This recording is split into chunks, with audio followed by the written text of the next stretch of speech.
Renungan Harian 27 Februari dari buku This Day in Baptist History dengan judul Presiden Kampus dipecat karena imannya.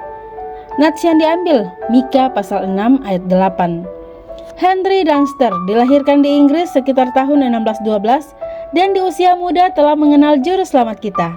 Ia bersaksi dengan mengatakan, Tuhan memberikanku telinga yang penuh perhatian dan hati untuk mengerti khotbah.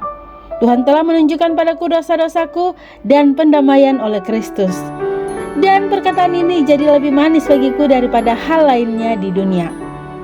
Ia lulus dari Cambridge University dengan gelar sarjana pada tahun 1630 dan kemudian mendapatkan gelar masternya di sana juga pada tahun 1638. Nampaknya ia ditabiskan sebagai seorang pelayan di gereja Inggris, tetapi hatinya berduka atas kebejatan-kebejatan di dalam gereja.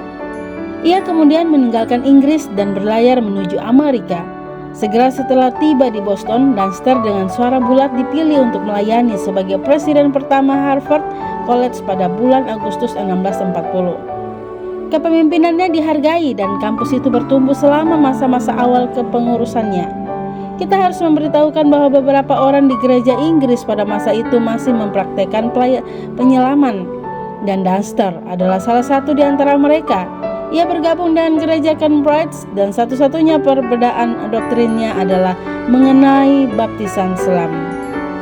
Pada tahun 1641, Dunster menikahi seorang janda dari seorang pelayan Tuhan dan mengambil alih tanggung jawab membesarkan 5 orang anaknya.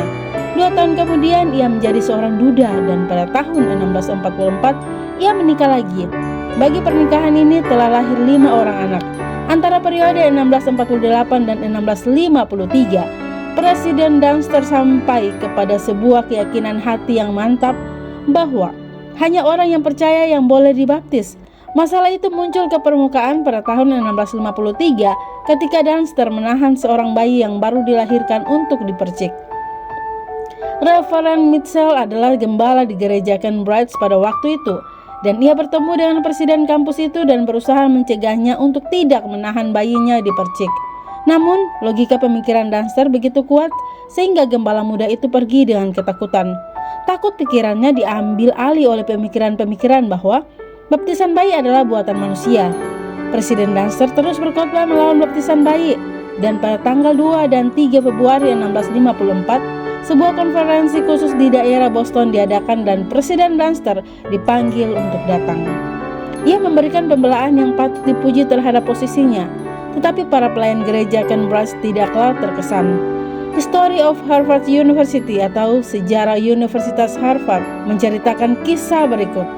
Didakwa oleh para juri karena mengganggu ordinasi baptisan bayi di gereja Cambridge, diputuskan bersalah oleh pengadilan, dihukum dengan teguran di depan umum pada hari kuliah, dan diharuskan untuk berperilaku baik.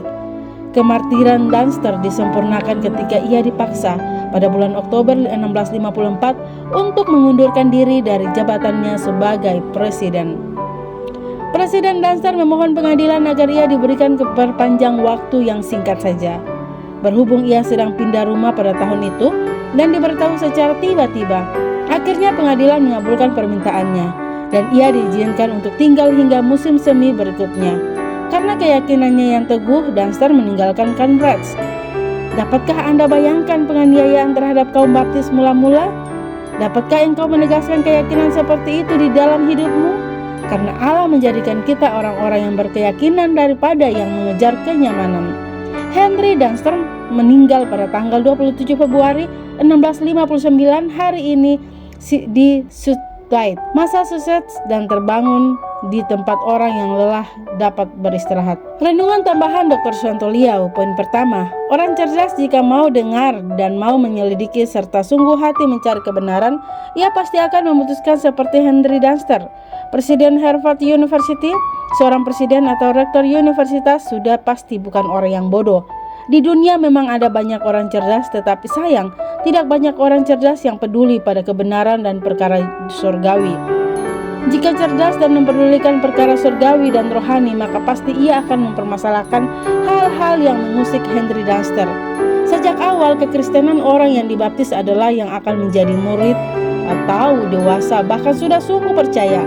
Akal sehat Dunster menentang tindakan memercik bayi yang belum mengerti tangan kanan atau tangan kiri, dan ia menerima risiko yaitu dipecat dari posisi rektor Harvard University. Poin kedua, hari ini Protestan semakin condong kembali ke Katolik. Mereka mulai ikut Rabu Abu, Kamis Putih, Jumat Agung, dan semakin giat ikut berbagai upacara ritual. Setelah 506 tahun, sekitar 1517 sampai 2023, puluhan generasi, akhirnya pemercikan bayi telah menghasilkan anggota jemaat yang dibawa keluar Luther dan Calvin tidak sanggup lagi melihat kesalahan Roma. Mereka sedang ambil ancang-ancang mau masuk kembali. Padahal orang Kristen harus ada perpecahan, tetapi tidak boleh ada permusuhan. Ketika muncul perbedaan doktrinal, maka harus berpisah dan saling bersaksi secara damai, bahkan penuh kasih. Orang yang cinta kebenaran akan pindah dari gereja yang salah ke gereja yang lebih benar. Poin ketiga, kesaksian Henry Dunster sangat mengesankan. Ia merelakan posisi Presiden Harvard demi imannya yang alkitabiah. Kesaksiannya adalah sebuah tongkat sejarah yang tak bisa dicabut atau dipatahkan. Sangat pantas bagi setiap orang yang cinta kebenaran untuk menjadikannya teladan. Jangan jadi Kristen karena Indomie atau bantuan apapun. Bahkan jangan tertipu teologi sesat yang mengajarkan bahwa jadi Kristen akan berlimpah berkat materi dan akan dapat kesehatan jasmani. Kebenaran itu harganya mahal. Ada yang membayarnya dengan nyawanya, dan Henry Dunster harus membayar dengan jabatan rektor. Tetapi tidak seorang pun yang rugi mendapatkan kebenaran, karena sorga lebih mahal dari apapun. Demikian renungan hari ini bersama saya Lina Dadi. Tuhan Yesus menyertai dan Maranatha.